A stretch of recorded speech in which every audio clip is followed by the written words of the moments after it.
Are you ready to get real?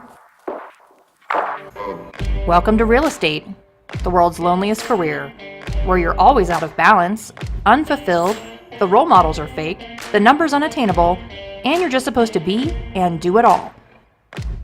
Join self-made millionaire real estate agents, wives, moms, and business owners as we level up, learn from special guests, and elevate and disrupt an entire industry through real education our way.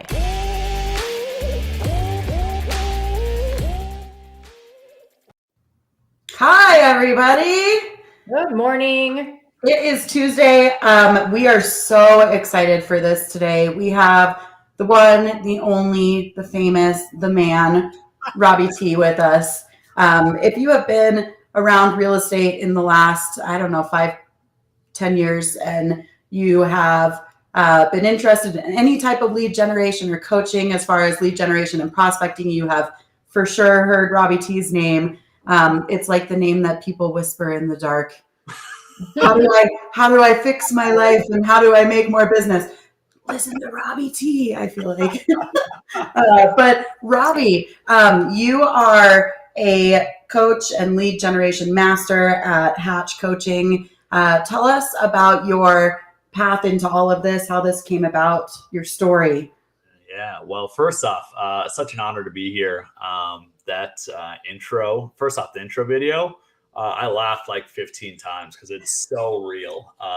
So good work, y'all. And there's so much crap in this business and unattainable junk. And you ever notice that people never talk about real things or numbers? It's just basically like a measuring contest. I'm the coolest. And it's all fake, y'all.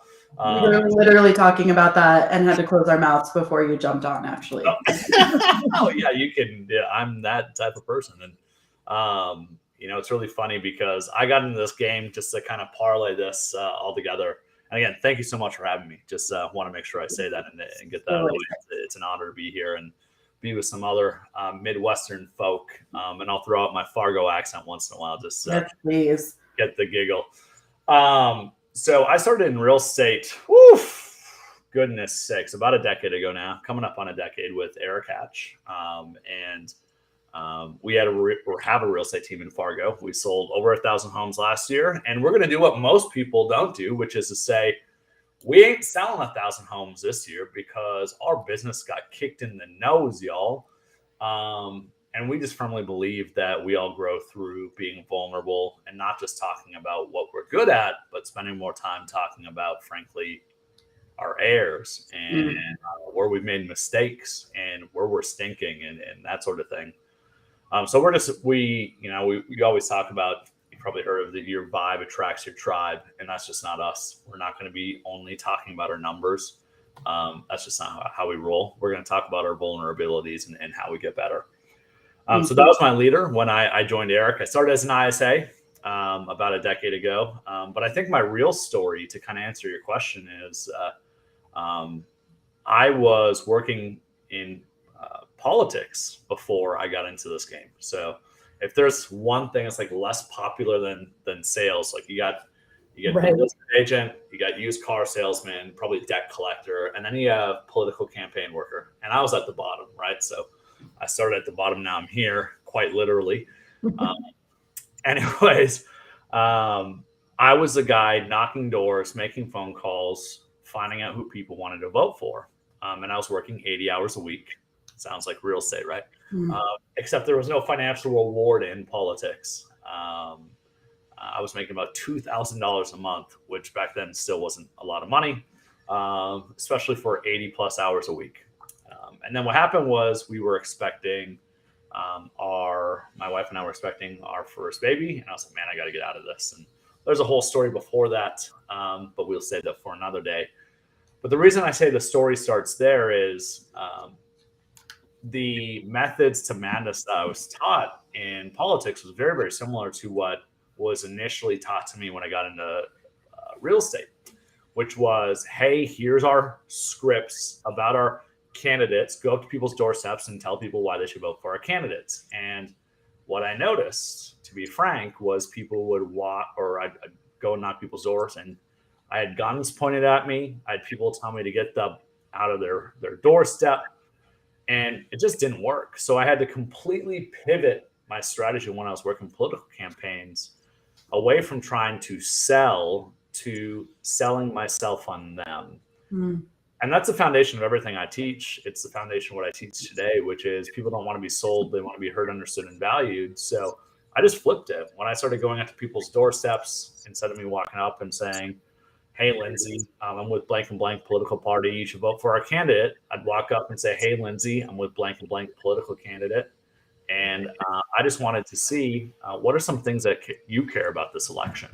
Mm. And sure as heck, within a few moments, people would open up and people would barf and vomit all over me with words. And when you learn what is influencing somebody, it is far easier to influence them. So that's me. Been in the ISA game now for a long time. In 2.5 years of production, I made over 100,000 calls, spoke to 10,000 people, set 1,000 appointments that led to about 500-ish closings. And now I get to coach and train many of the top rainmakers teams in the country. And now we're at Real. Thank God. So the Real Broker, we're big fans. So there you go. That's the not so short answer. Yeah, I think prospecting and lead generating in real estate would be hard, but I cannot imagine having to talk to people about politics. And I'm one of those people that talks to everyone about politics because that's something that's really important to me, but I could never do that for a job. So that's intense. Yeah, I love it too. I still can. And I'll be frank, one of the things that scares me today is people don't have those conversations because we are afraid of frustrating people. And I think there's such crucial conversations to have. And I think that really comes down to you got to be respectful in it and be able to hear altering opinions without judging. And that's a really tough thing for a lot of people. That scares me these days. But I digress. That's my political rant. I think people feel that way maybe about the real estate market, though, too, right now. There's a lot of fear and opinions, right, about the economy in general, which the real estate market is a part of. Oh, yeah. 100%. You know, it's really funny because the biggest thing that I've been training people on in the real estate space the last, we'll call it 6 months now, just to kind of brush stroke it, is exactly what you just said, that typically leads are afraid of us, right? If you think of the words that consumers use to describe us as salespeople, it is kind, hardworking, grit, just kidding, right? It is annoying, disgusting, sales, right? All these things. Like, people have their guard up towards you if you're a salesperson. Like, that's a given. You take that and now you combine it with the recession, with inflation, with economic uncertainty, with rates going up, all these things that have happened. And I think we're through the worst of it when we look at the data, thankfully, which is obviously rates have come down. It's looking like inflation peaked a while ago, actually, and we're seeing a lot of regression and those types of things. But for about 6 months, people weren't just afraid of the salesperson, they were also afraid of the environment. So there was double the resistance that people had. And the problem is, and the funny thing is, markets go through this all the time, right? They go through these waves. It's normal. What changes how long they last and how intense they are. And this one was actually, I think, pretty intense. When you look at the numbers, this was the most intense shift in terms of sales since 2008-9. It was the biggest shift in drop of total sales, which is kicking a ton of people in the teeth. But the reaction that people were having to that fear was not one based in empathy. It was not one based in trying to ask questions. It was the number one thing I saw agents do was we tried debating people. We tried telling them all the reasons that they were wrong. We tried telling them things, and it comes out like this. Well, historically, rates are X. Like, we're trying to spit at them facts. And the reality, when you study psychology, is logic makes us think and emotion makes us act. You can't fight emotion, their fear of both you and the environment. You can't fight it with logic, even if that logic is unbelievably sound. It's fruitless. It doesn't work. So really what I was training people to do was quite simple. It's when someone shares that, acknowledge it, and then pay it almost no attention, which sounds ironic. We can always come back to it later. So I'd be like, got it, Angela. So I understand what you're saying, but help me understand this. What was causing you to want to potentially move in the first place? In other words, I would redirect. And where I pulled that from was you guys in your intro, it said you're both moms. You probably both had kids melt down in Walmart or Target over not getting a toy, right? And you can't sit there and debate about the toy. You have to redirect the kid's behavior. Well, we had to redirect the fear of the lead because they are overstating their fear because they're afraid of you and afraid of the market. And what we do instead is we acknowledge it. Hey, totally see your perspective. Help me understand what was causing you to want to move in the first place. And when you do this, what happened was people's fears dissipate and then they start talking about the pain in their lives. They start talking about having too small a home, babies on the way, going through a divorce, whatever it may be. And as they talk about those things, which almost always tend to be emotional, literally the fear of the market or you shrinks. It's like a balloon. And now we're talking about other emotions. And frankly, here's the thing is what I know is when they go home, the emotions that are going to impact their life so much more are not the fear of me or the market. It's the fear of, man, what are we going to do about our housing situation? What are we going to do about having only 3 bedrooms? We're going to need 4 or 5. What are we going to do to solve this problem? So my whole goal is to start having that conversation about their motivation, their why, so I can help be a guide. In other words, I'm not going to try disputing facts with them. I might do that later. I might educate them later, but it's not until we get on the same footing emotionally that any of that matters. Yep. So I have a question for you. Most of your ISA work is done by phone. But for a lot of agents that don't have ISAs, they're using, programs like Facebook and Instagram and those kind of things to communicate with clients and try and get clients in the door. How are they to capture those people and get that point across in text versus on the phone? So what are the ways they should be quickly getting them from just typing the words to on the phone and talking to them? I love it. Such a good question. And we've seen a lot of this actually, even in the lead conversion game, the ISA game, the shift from them calling to texting.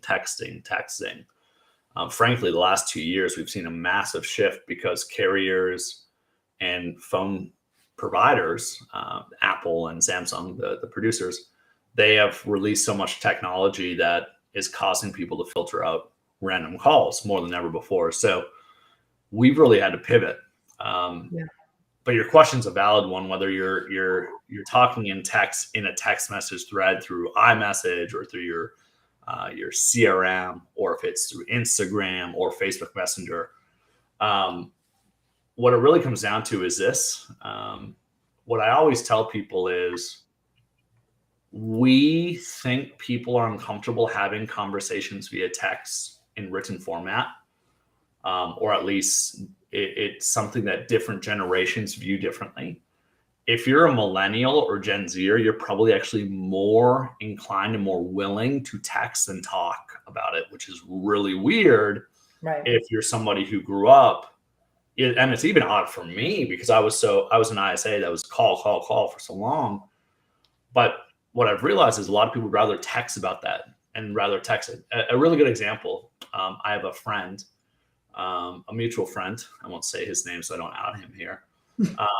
But we will text things all the time. And he was more comfortable texting me sensitive information than he was typing in an email. And like my dad is a type that's like, I will never do any of that. I will never send in a text. I will never email it to you. I won't even say it over the phone, right? I'll mail it to you. It's just different generations. But my point is this, is that more and more people are becoming acclimated to writing these things out as it becomes kind of more the normal. So that's the first thing.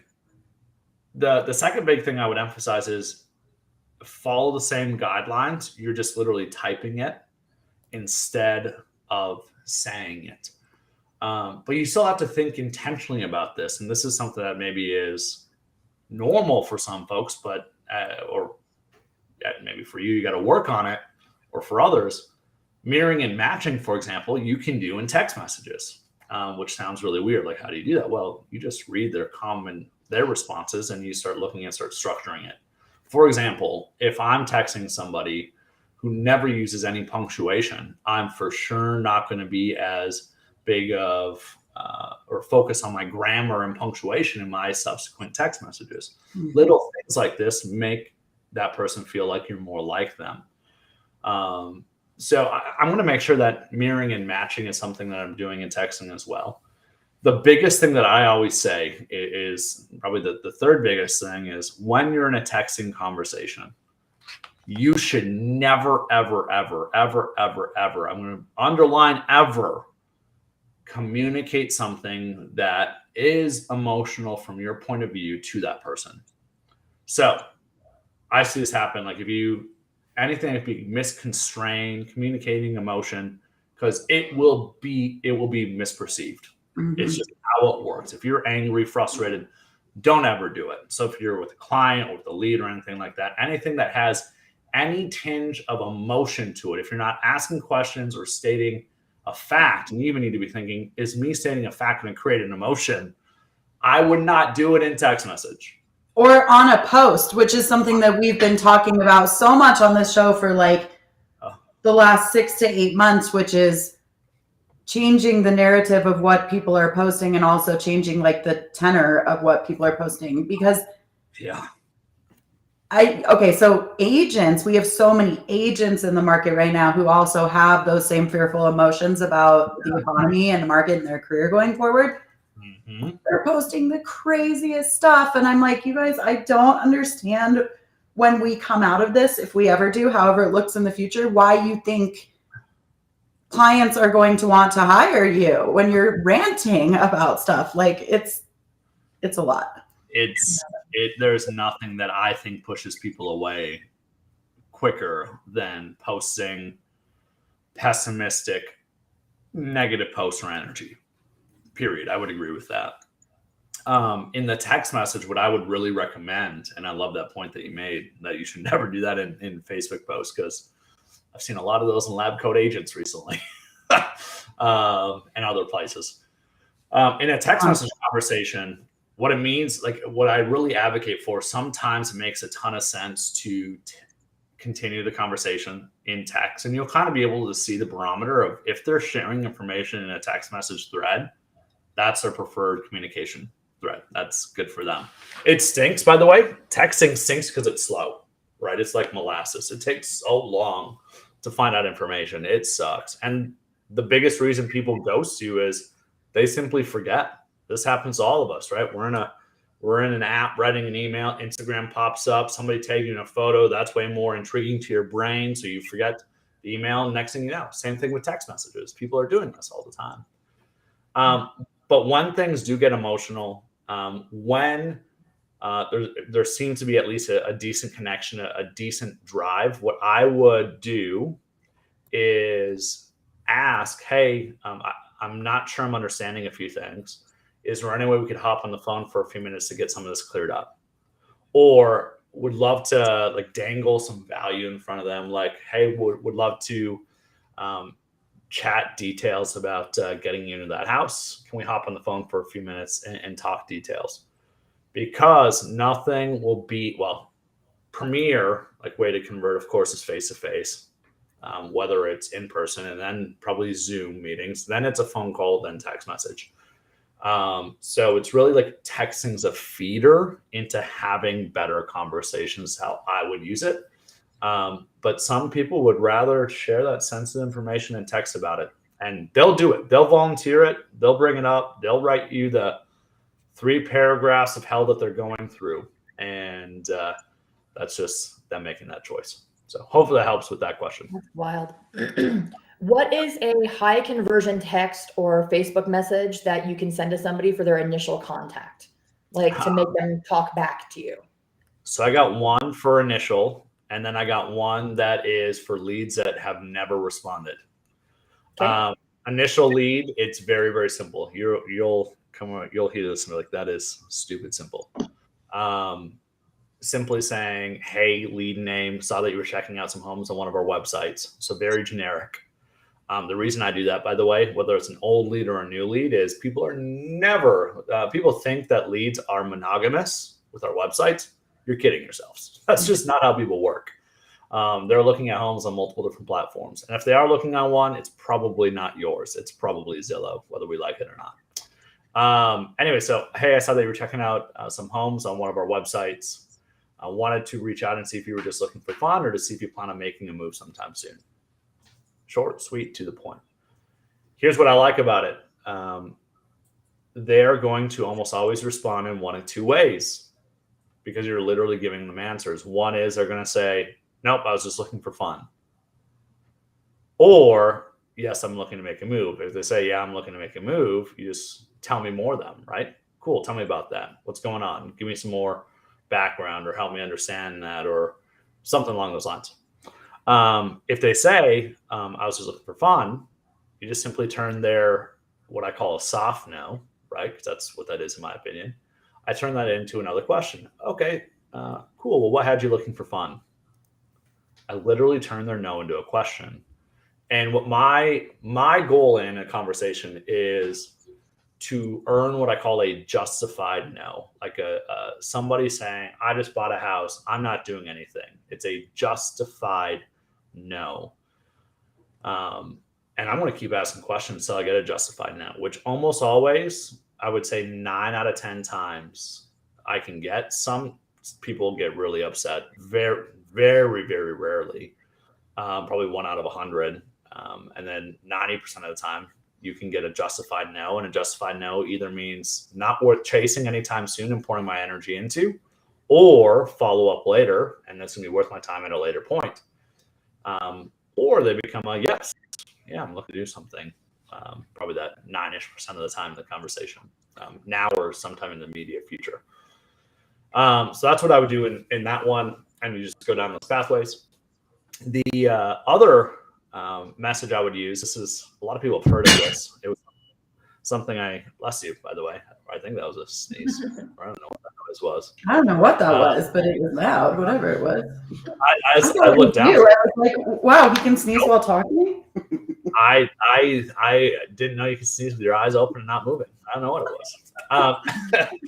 Anyway, so I created this message about 7 years ago.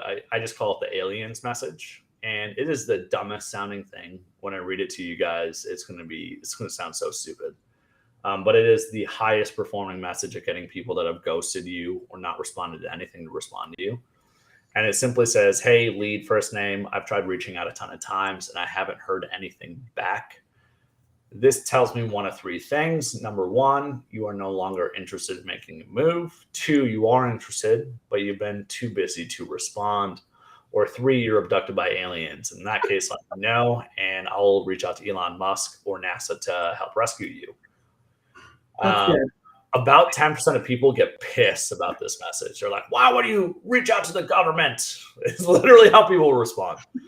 At least they respond, right? 100%, exactly. I don't care. I'm like, thanks for revealing you're kind of crazy. Right. I appreciate it. I'm not going to waste any more time with you. But you get a lot of number 2s, meaning they respond and say, yeah, we're just sorry about that. They start apologizing to you. So I created that one. We have some alternate versions of it. Have you guys seen, you guys are moms, you've probably seen Zootopia. Remember Zootopia? Mm-hmm. Okay. We have another version of it is it's the DMV version. So are you stuck with the sloth at the DMV? Yeah. At the DMV, yep. So instead of saying you're abducted by aliens, it says you're stuck in line at your local DMV. I have yet to hear somebody saying they work at the DMV get mad at it yet, but maybe someday. So we've just created a few different versions. A third version we created was you're lost, like lost on an island. And then what we do is we try to pair gifts with those that go with it. So we do the Toy Story aliens in all of our messaging plans. With the aliens version, the gif of the sloth going and doing the slow check or stamp, I should say. With the Zootopia one, the DMV one, and then the Lost one is I forget what movie it was from. The guy on the island that has SOS written in rocks. And Okay. it's different, right? It's trying to cut through the noise and be different. And I think the biggest problem with automated messaging is you seem Automated. we're trying to make it seem human. So we are layering in short, sweet. The other big thing with messaging, so many people, whether it's your past clients or leads, you're trying to use texting as a medium to send people information. And I actually think almost nobody wants the crap you want to send them. Rather, they want to be engaged with, they want to be asked questions. That's something that's at the core components of us, especially your past clients. The number one reason they're not coming back to you is because they feel like you forgot about them because you did. But what it really comes down to is texting is meant to be conversational, not a sales pitch, not pushy. And there's actually, we're seeing the carriers, like if you're sending out links all the time, which if you're sending out your email, an email is a link. What's happening is the AI algorithms of the different carriers and providers are starting to blacklist your phone number and your messages from going through. And that's why I'm a huge fan of Sierra Interactive, because it tells me if something goes through or not, so we can adjust if we need to. But I hope everyone heard that. For those agents, like, no offense, we love you, but we're very real on this show, that are still putting like their entire email signature at the bottom of every text message. So like you can have a 57 text message long string with someone and it's like, hey mom, how are you? I'm really good. How's your day, honey? Lindsay Mann, real broker, email address. Like, yeah, you shouldn't do that anyways, but there's a very logical reason from Robbie for why. There you go. Your deliverability is about to take a Wow. it's about to take a dump. Robbie, can you hit me with the number one reason why you didn't message them back or whatever, why they didn't message you back? They're no longer interested. People. Yeah, it's such a good point. And actually hits on the third reason that the message works, I think, is it gives permission to somebody to say, no, I'm not interested. So it was the number one reason is you're no longer interested in making a move. And I love giving people the option to tell me no, because when people don't feel pressured to say yes, they're a lot more willing to give you authentic information. And for me, like my North Star in any conversation when I'm connecting with someone is never to make a sale, never to set an appointment. It's to seek out truth. And I kind of have this matrix that I stole from an author. And basically, I have this theory that almost everybody I know is really good at one of two things, but rarely are they good at both. And those two things are, one, seeking truth. So meaning, are you good at asking questions and being able to let go of attachment to the outcome and ask questions and dig deeper? So I think people naturally have that in them, or it's kind of their normal language. The other side is we have people that are not at all afraid to speak their mind and speak their truth and tell a truth and call people out in their blind spots. And what I've seen is really effective communicators, leaders, ISAs, it doesn't matter. They have somehow managed to be able to do both. And if you do one without the other, it's problematic. So for example, if I speak truth without learning your truth first, I'm nothing more than an asshole. I don't know if I'm supposed to say that, but you're an a-hole, essentially, right? It's anyone that instantly is trying to sell you something. You're an a-hole. On the other hand, if I'm really good at learning truth, but I'm very coy about speaking truth and telling truth, I'm now an enabler of bad behavior because I see a gap between what you think you want and all these stories, and I'm not willing to go into the tough conversation and tell you that maybe unicorns aren't real, right? That's what I call the person that wants to buy a house for $750,000 and or they want a $750,000 house on a $300,000 budget. Those are unicorns. They don't exist. So I think it takes really, really both. And almost always people tend to be good at one of them, but you have to really master both. I think we have a really, and we talked about this on the show before, kind of a problem in real estate. So sure, my clients listen to the show. Angela's clients sometimes listen to. It's a tough thing to say, but I don't understand really how at some point real estate became almost like this higher calling where everybody thinks that they're Mother Teresa and nobody understands sales. And again, like, my clients are my clients for life. That's not a joke. Like, they're my extended family.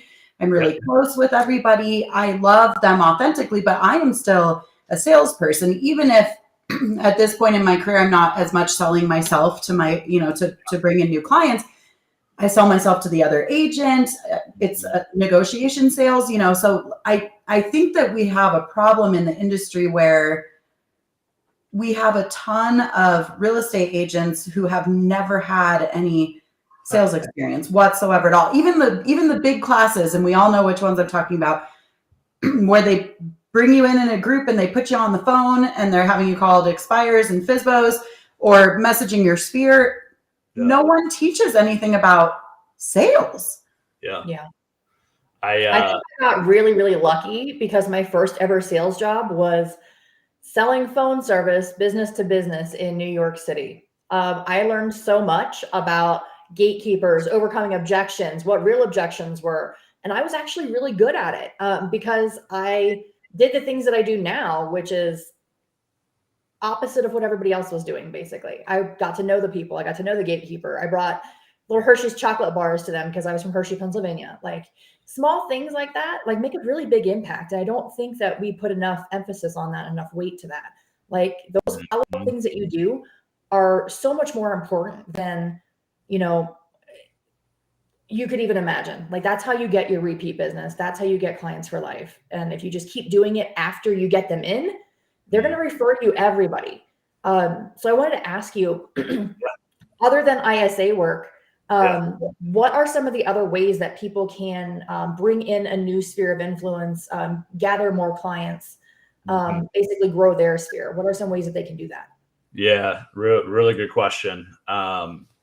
So I think we just created a 12 touch plan, and you guys probably heard of 33 touch, and I hate 33 touch because I see people and teams do it and then like they have it, but nobody does any of it. Mm-hmm. When you ask too much, you get nothing. Mm-hmm. So I actually was like, no, I want to start incredibly small with this. And I have a coaching client. He's also a coach at Hatch Coaching with me now, Patrick Keller. And I just call him PK, so I'm going to call him PK. He's in just outside Indianapolis, and he sold 150 homes last year, him and his micro team, living a fabulous life, got more freedom back. But just under 100 of those were PCSOI deals. And what he's doing is going to shock everybody here. It's not no 33 touch plan. He wasn't even doing client events, which I will share about in a moment because that's been one of our big things that we've done. He literally does simple quarterly check-ins. And wait for this, okay? Because everyone's like, oh my God, what do I say? Or it's been so long since I've reached out to them. What do I do? Here's all he does. He calls one of the quarters and then he texts the other 3 quarters. And it's literally simply, hey, Lindsay, was thinking of you this morning. Miss you. Hope all is well in your house. Just wanted to check in and see how things are going. That's it. Love it. Simple, simple, simple, simple. The whole point of your past clients is very, very simple. It's to stay top of mind. I intentionally said earlier, the number one reason people don't work with you is they forget about you because you're forgetful. And the statistic is actually 67% of everyone who's ever purchased a home does not remember who their agent was. It doesn't even remember them. 67% in 5 years cannot tell you their agent's name. That's terrifying. How it works. Exactly. And the way you change that is literally simply reaching out and just starting that conversation. Open a dialogue, like Karen, who's watching, says. Don't. 100%. That was my point about the whole, like, I feel like we have salespeople who don't realize they're salespeople and now they find themselves in trouble and they can't figure out why. You can't be afraid to talk to people. The abnormality in real estate is what we've seen the last 2 to 5 years. What we're going into most likely is what is normal, which means that your floodgates aren't just going to be bombarded with people calling to buy and sell. You're going to have to open a dialogue and learn how to talk to people. Yeah. Yeah. What about like what- I was really bad last year. Okay. So as an agent, we were so busy that I forgot to do all of the things that I should have been doing. So now with all of those clients, how do I open that dialogue back up? Yeah, you just do it. I asked PK this yesterday. He's like, you just reach out and maybe on it. Hey, it's been a minute. Put a little statement in there or give a call. He named it. He has about 500 past clients. PK is a really, really fabulous agent. And he's got a ton of past clients and all that good stuff. And scaling what we're talking about is a totally different problem. We'll come back and talk about that some other day, or maybe you can have PK on and he can talk about it. But he named, like, if you have people you haven't reached out to for a longer period of time, you are going to get some people that are going to be like, man, I haven't heard from you. I honestly completely forgot about you. But for every one of those that they're kind of frustrated, them naming it's actually not a bad thing. I had to do that when I'm still working through it actually right now, because I had a really rough back half of 2022. We had several family disasters, emergencies, deaths that happened like right in a short period of time. I've never taken time off in 21 years and I had to, and I just owned it and, just said like, hey, I kind of fucked up. I didn't reach out like I was supposed to. I kind of dropped the ball on that. Can you give me some grace? Let me apologize. And people, again, going back to what you both said about like humanizing yourself, people kind of received it well. It sucks to send those messages, but they received it well. You got to eat a little bit of crow is what I call it. You got to eat some crow. But you do that and you ask the message, and then guess what? If they don't respond, do it, just message again. When PK looked at his numbers, he gets about a 35 to 40% response rate on his text messages or answering the phone calls. It's just stupid high. Wow. But is he using an automated text message program, or is he personally doing it himself? He is doing it all manually, but there might be an opportunity to automate some of that. Either way, it's the real work begins when they respond, because now they're talking about, like, he had somebody who said, crazy story. I just met with a listing agent yesterday. I honestly kind of forgot about you. And then it led to a conversation, right? This was when he first started doing it. And then he got the listing and he's like, I learned my lesson. He has people that he reaches out to and they're like, do you know somebody who, our barn's about to fall down? Or somebody can paint my barn. Well, now you got some work to do. I've been saying now, Sharon calls the market that we were just in. Sharon's the president of Real. And I think one of the most brilliant people in real estate. He called it a momentum market. And I think people fail to recognize how much money was in the system, how much irrational exuberance existed the last 2 years. The analogies I've been using, Sharon calls it a momentum market. I call it a fake market. 100%. Yeah. I think it was absolutely fake. I don't think we'll ever see anything like we saw between June of 2020 through June of 2022. We'll never see a market like that again, hopefully. And there was just so much money in the system. Everybody thought they were good at basketball because they were playing basketball in a little Tykes hoop, or they thought they were good at fishing because the fish were jumping into the boat. And two things are wrong with that. One is your skills, if you don't use them, evaporate. That's the first problem. Or if you didn't have them in the first place, which is unfortunately, we know statistically, based on the agent population that's licensed today, is the case. Yeah, anybody that came into business post June 2020, they have no idea what influence is. You call it sales, I call it influence, right? Influence is the name of the game that we are in. Influence is the ability to help someone do something. Now, do I think that the best salespeople I know align what somebody wants with your interests? Yes, always. And if somebody's interests are not to buy or sell right now, I think we would all agree we're going to support them and help them in that decision. But there is a mindset, the second mindset, which is, oh my goodness, I have to work to earn business. And I think that's what you're getting at. When you're saying sales, that's what I'm hearing is, oh, I have to go have conversations. I have to go do work. Zillow doesn't like throw it in my lap anymore. My team doesn't just throw it in my lap anymore. And the funny thing is, that's never how the game should have been played. If anything, it's been frustrating as somebody who thinks skills matter. Your skills didn't matter as much the last 2 years. It was annoying as all hell. It pissed me off, to be honest. I hated the market of the last 2 years. I'm excited right now, and I've been preaching and coaching and training on this, that during seasons like this, it's the thinning of the herd. It's just it's data. It's what happens.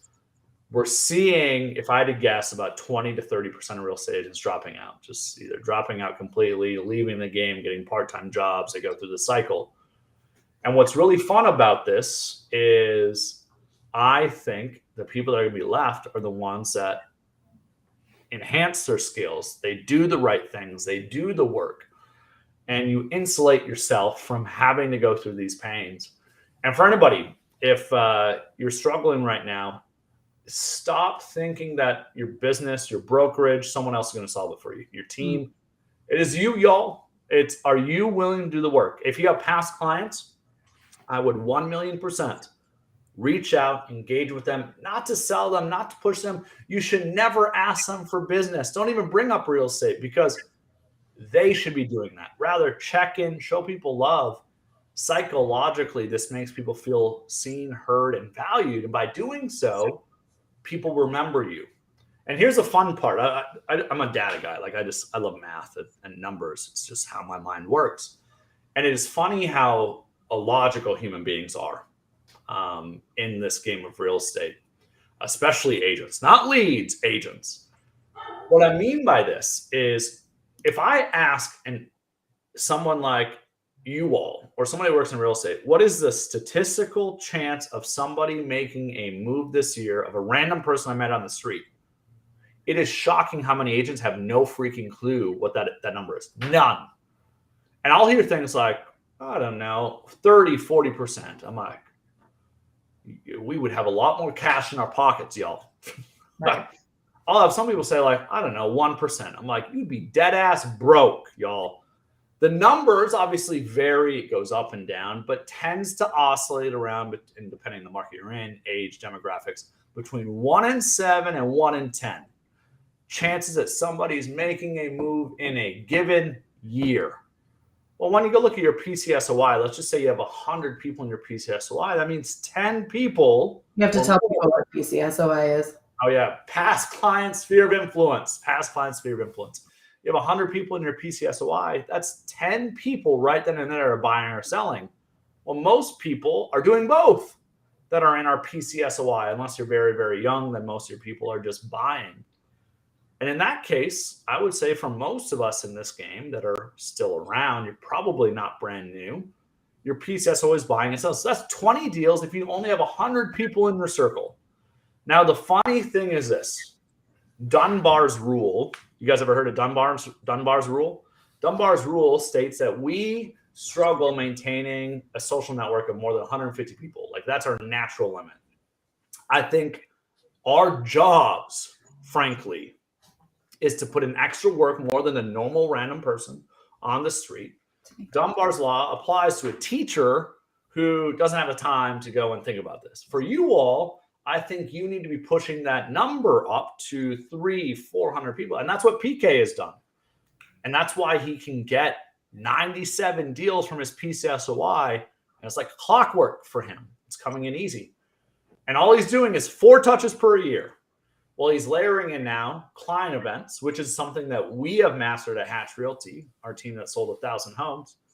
We weren't doing the quarterly touches worth a dang. It was trash. But we do client events, and our client events average between 1,500 to 2,000 people that come to our client events in Fargo, North Dakota, including... Every time I hear you guys or someone talk about Hatch or you, I'm always like, I didn't even know there were 1,500 people.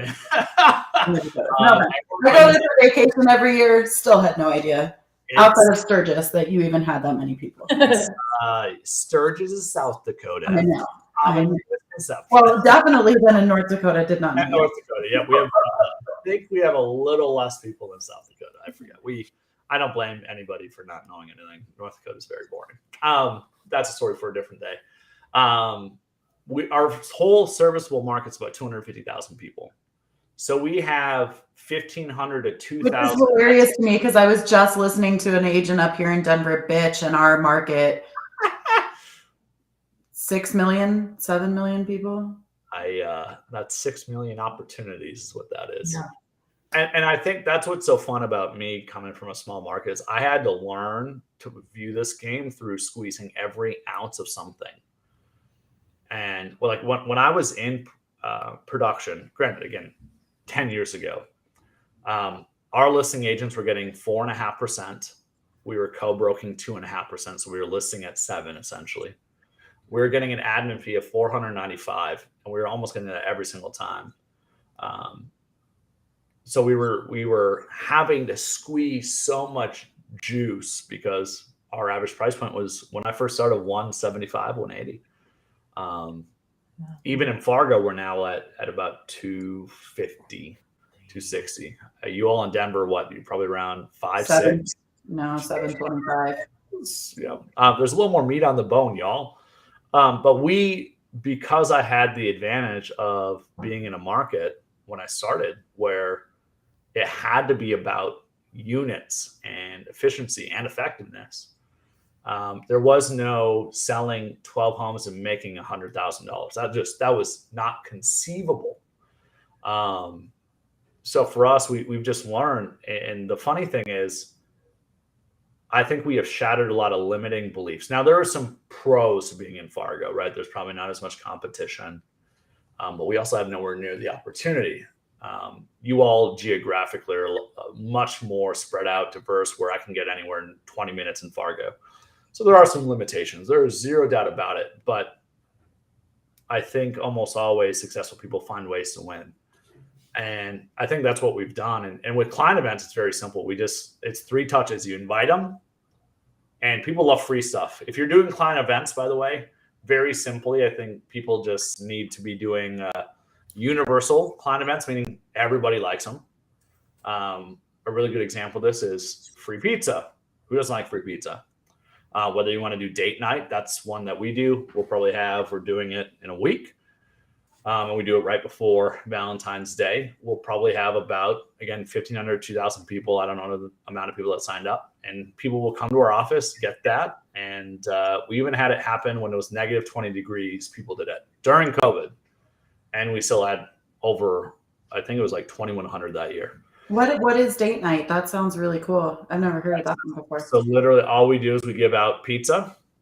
We used to do Costco pizzas. We used to do hot pizzas. That was silly. That doesn't scale. Then we did the take and bake pizzas from Papa Costco. Murphy. Oh. Now we do Papa Murphy's. Papa Murphy's is probably I would say the best to do because of the weight. And once you start talking about 2,000 pizzas, it gets it's a lot.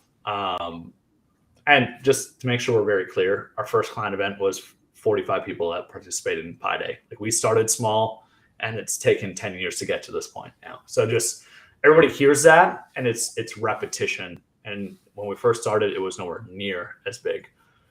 But they also get a bottle of wine or growler or 6-pack of beer or 2-liter of soda. And people are like, how do you afford it? Well, I'm like, how do you not afford it? First off, because these things cause people, it's top of mind, right?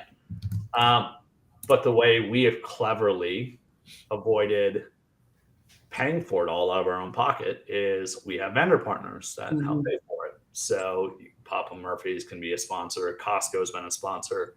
Lenders. You got Costco to sponsor. Oh, I love Costco's like God. So yeah. Oh, I know, right? And we do Pi Day through Costco.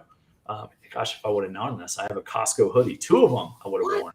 Oh yeah, I'm the epitome of a middle-class white guy. I'm not allowed in there very often because I can't leave without spending $1,000. Yeah, there's I'm in the same place. But anyway, so we do Pi Day as well, and we get the Costco pies. You've seen the Costco pies; they're literally the size of like this big. And nothing creates FOMO more than your face being on the pie at Thanksgiving and that person's brother-in-law thinking, why didn't I get a free pie from my real estate agent? So like people know here in town, again, we probably have 10% of all households coming to partake in our pie day, give or take 2,000 people. That's 2,000 individual households that are signed up.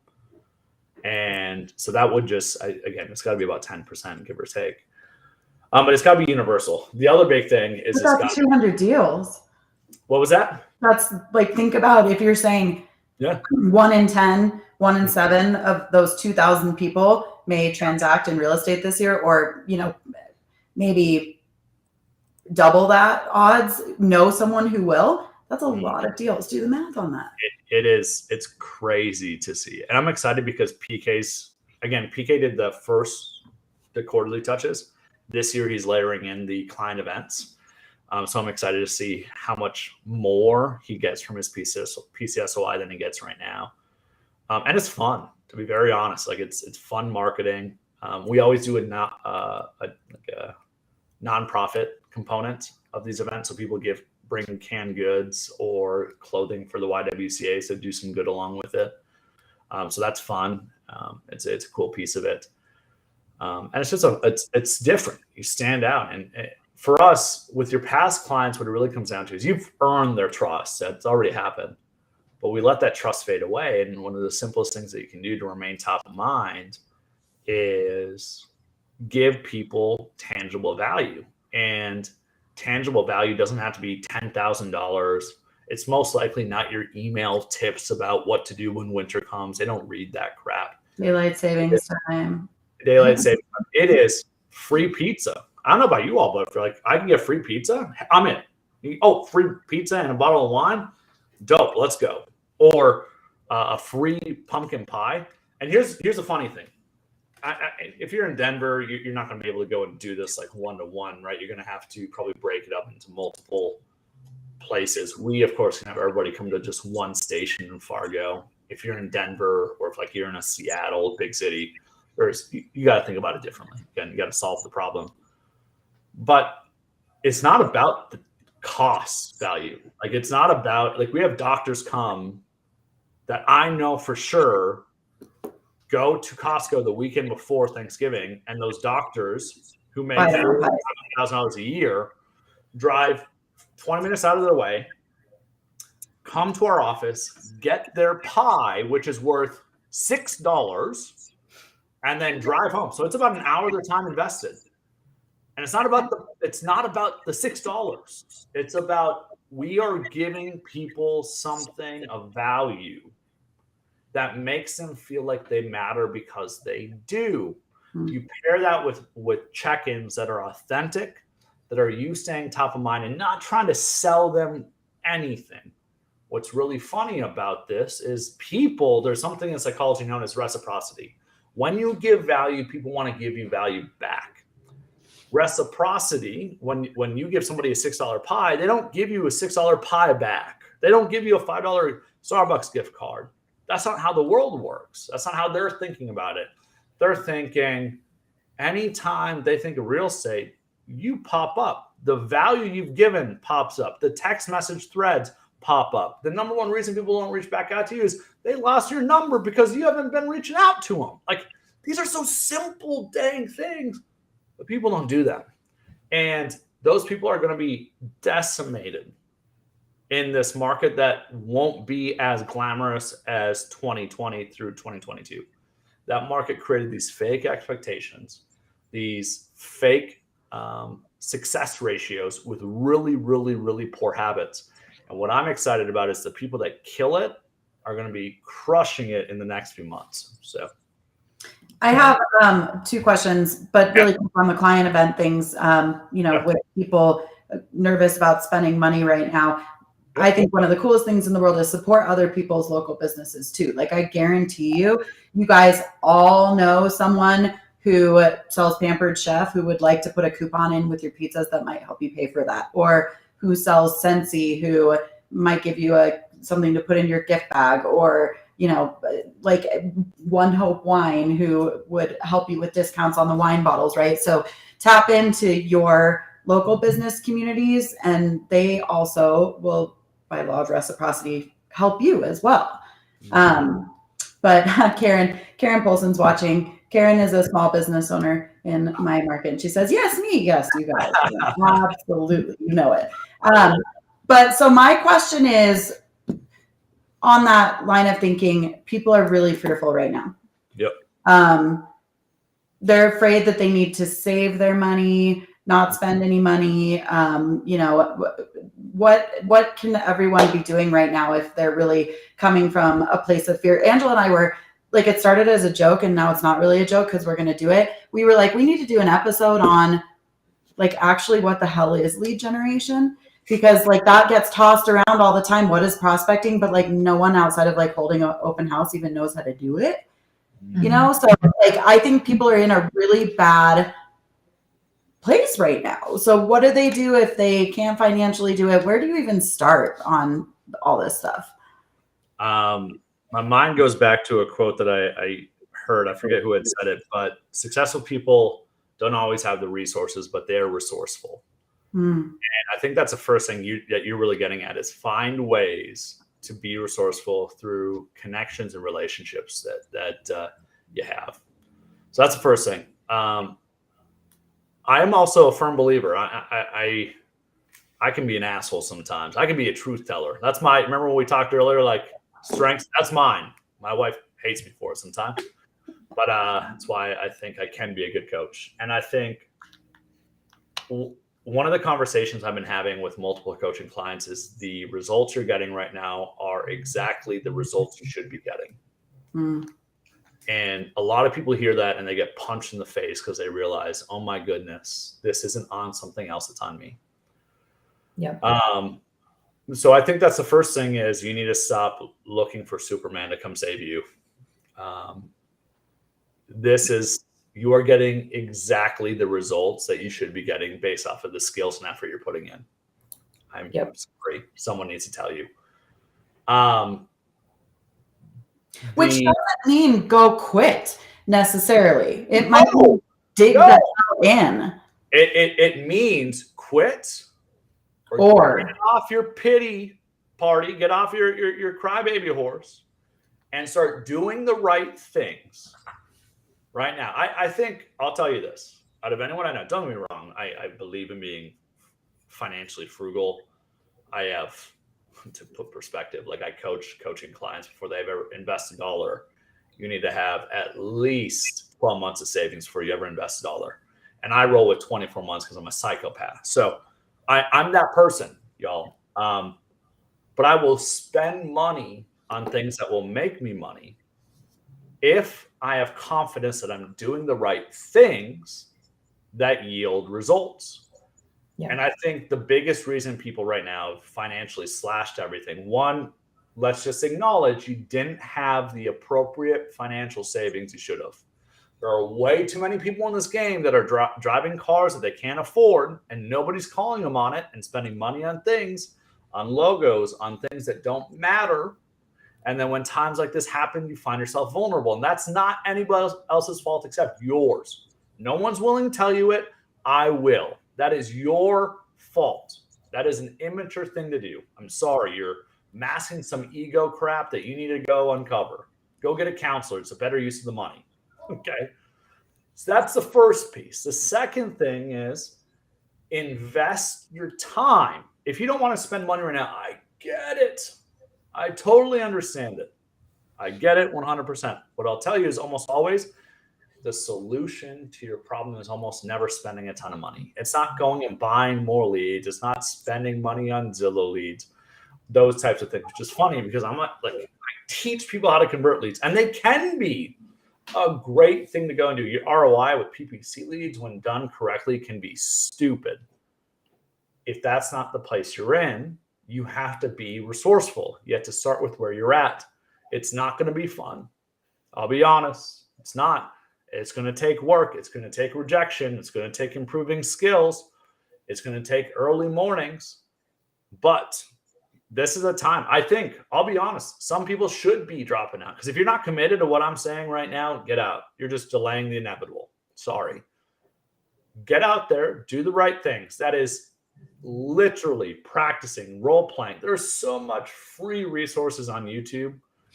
My biggest 3 years worth of, I mean, we talk about this all the time. Like the people like you who have graciously shown up to give their time on this podcast over the last 3 years, you would pay hundreds of thousands of dollars. Like go back through our podcast library and listen to everyone's stuff. 100%. I mean, everybody has free stuff out there to go learn from. Yeah. The question is, are you consuming it? And there's a piece of me that knows what happens when we get scared is we fight, flight, or freeze. Or what I see a lot of people doing right now, I think two things. Like if I were to say, here's your prescription. One is stop numbing yourself with stuff that isn't going to help solve your problem. I see that happen a lot where people go and watch a lot of Netflix. They do all these things to avoid looking themselves in the mirror. The reason I know is, I've been that person. All right. I had my things. Video games was my numbing agent for a long time. Granted, it was years ago. We find ways to cope, and it's an unhealthy coping strategy. So I have empathy for that. It sucks, but it's not going to help you. But the second biggest thing that we have to be doing in all of this is we got to go take action. We got to take steps. And knowledge without action is pointless. And far too many people right now are complaining, they're pointing fingers, or they're just scared and doing nothing. And I saw this play out with COVID when COVID first broke out. And you all had Matt on. Matt had just become one of my coaching clients. And I was preaching to everybody, this is one of the greatest opportunities. I will say this again today. This is one of the greatest opportunities. When things get tough at separation season and you get to separate yourself from others, acquire skills, practice, get out there and do things, and then look for feedback. Failure is just feedback, by the way. And then repeat the cycle over and over again, and you will be far ahead of a ton of people right now. Yep. So. I think too, right now is like a really, really, really good time for you to reconnect with your clients. Yeah. Even any kind of follow-up that you do right now. Like right now, we have a plastic bag issue in Colorado. So my pop buy for this week is going to be, I ordered a whole bunch of reusable bags that hang on a keychain for everybody because we're all forgetting our freaking bags. Yes, it's 10 cents, but it's annoying for everyone, especially me, apparently. Because this is like my platform I'm standing on this week. So I did that. I ordered all of them, and then I got these cute little tags that say our company logo on it. I'm going to mail them all out to all of my clients. And I bet as long as I mail it to all of my clients on my list, I do exactly what I said I'm going to do. I bet you I'm probably going to get some kind of a client out of it. And that's because every time you do that, you accidentally have clients that just drop into your lap. It's because you're doing the right things. And if you keep doing that and you do it more often, you're going to accidentally be successful, right? Those habits are what cause that success. The total cost for me to do this entire pop buy, I bought all of these things on Amazon, these bags in the color of my company. And I got one for 200 people. It cost me $205. That's a pretty good, cost versus ROI there. So I'm going to mail them all out, and it's one stamp. So it's those things. It's doing those things to stay top of mind, to show people, hey, I'm thinking of you. I love clever things like that as well, because it's the opportunity. Solving the problem. Yeah. And it's a problem. Like, I didn't know. We don't have plastic bag issues in Fargo. You may soon. You don't know. This is a solution for you if that happens. You're making us pay 10 cents a bag for every bag everywhere at every store. Oh, got it. That's what it is. Yeah. Yeah, and they're actually rolling towards outlawing stores even like to give people bags within the next couple of years. So y'all are becoming California is what I'm hearing. We are. That's why we have so many people that are going to places like Fargo, from Denver. Speaking of which, connect with your agent community. That's another great thing to do too. I think a lot of times agents forget that like your sphere, your PCSOI also should include agents in other places, because this is actually, since westward expansion, because I'm a giant nerd too, the biggest moving around of people that we have seen geographically. So you should know that you have so much time, like Robbie said. Do you know where people are moving to your state from? Do you know where they're going when they're leaving? Make connections in those places. Yeah, that's another great piece and a place to follow up with people too. That doesn't mean you can't send them a special pop by. I mean, as a realtor, I always love pens. Like I am super weird about my pens, and I love certain pens. And so if somebody randomly sent me a pen, I don't care if it has their logo on it, I'm going to use it. Just something that says, hey, I was thinking of you. Here's a reminder, I'm the agent for this area. So you don't have to look it up on lab code referrals or whatever, or get 8,000 different referrals for different people. You already know it's me. So 100%. Do the things that make you stand out. And I think some things will cost money. If you don't have the money, go do the free stuff, the messages, the texts.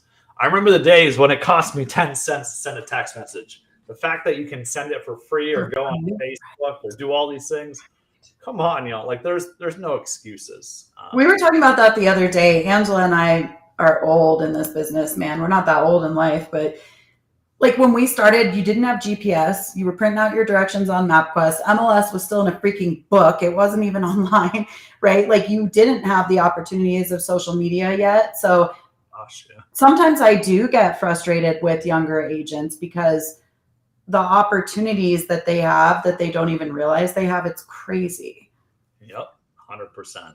And it's kind of funny because there's a piece of that's like generational, it's kind of like, these kids have no idea how good it is these days. And there's for that. Clint Eastwood, get off my lawn, but it's true.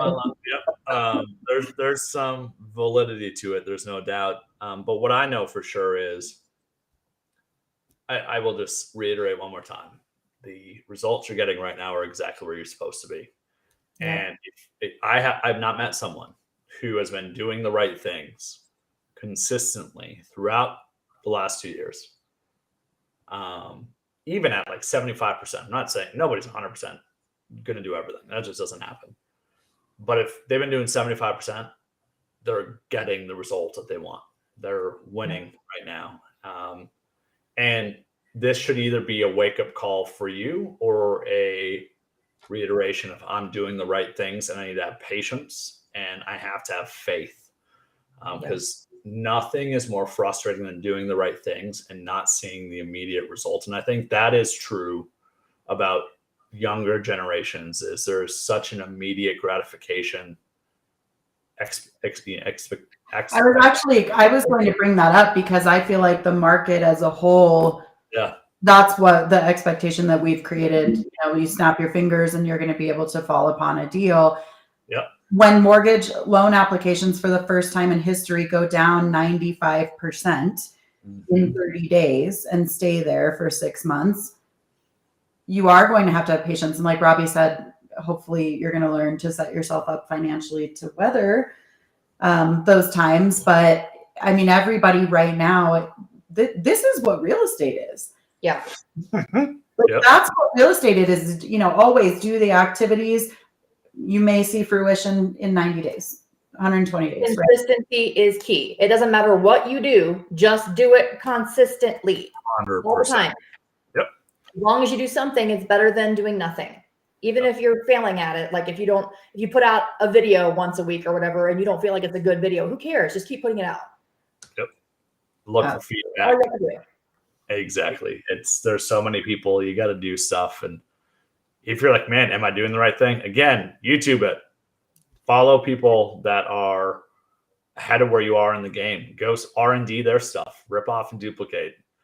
And those agents, like I hate to say it for everyone, they're rich on time right now. So call them up on the phone and ask if you can have a conversation with them. Go sit in their office for a couple days. Shadow them to do something,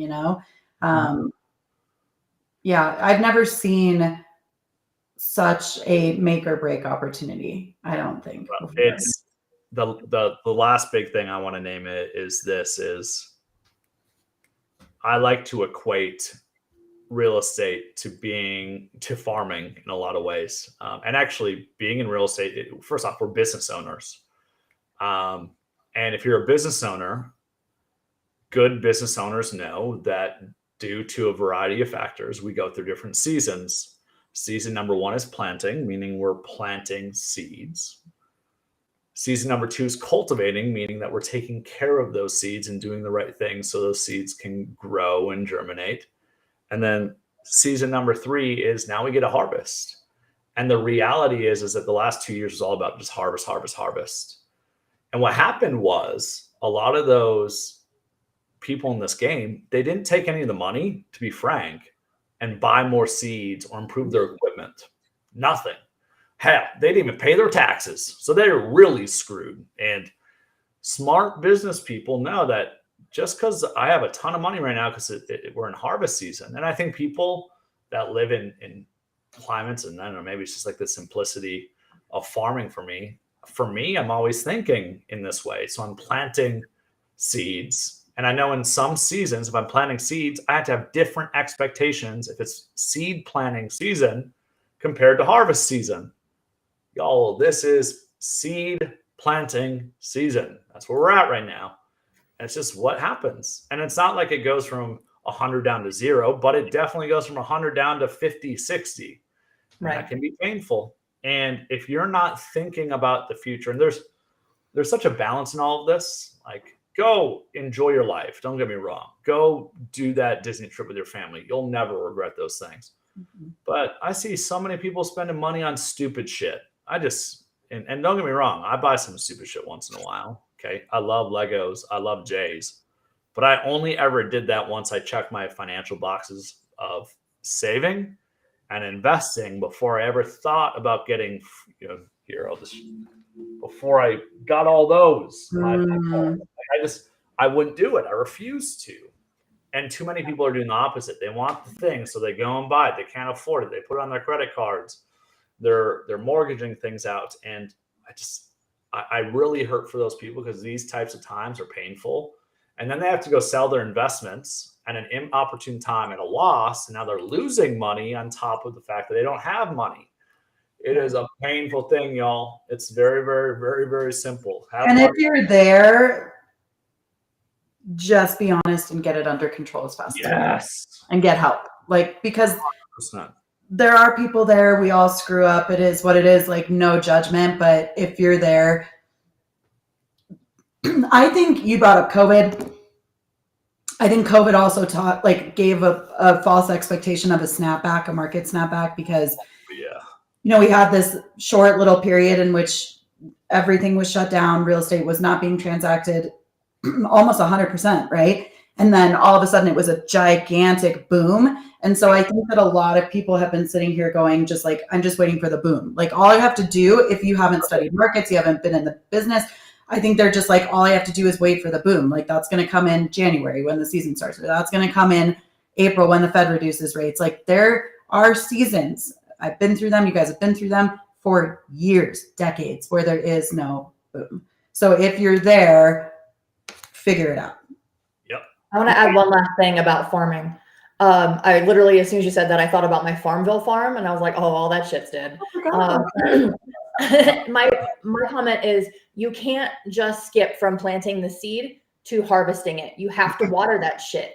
And if you forget to water that shit, you have to go back and replant the seed, then water it, and only then can you harvest it. You can't just skip those steps. You have to go back and tell people, oops, I fucked up and I didn't water you. Right. So for sure. Grow and replant it. Your seed died. Yep. And you can't just put water on it and think it's gonna and if you're lucky, John Dutton didn't come in and scoop up all your seeds and all your land while you were doing God knows what, right? Robbie, you are so wise. We are so thankful that you spend your time. Robbie is a highly sought after coach. We'll give his information in the chat and in the show notes for anyone who wants to work with him on coaching. But the fact that he came and shared with us today for an hour is just amazing. So we thank you very much. Agent community needs to hear your wisdom. So thank you. I Appreciate it. Thanks for letting me throw out some thoughts. If I don't get them out here, I swear to God, I'll be divorced. I got to get out of my head somewhere.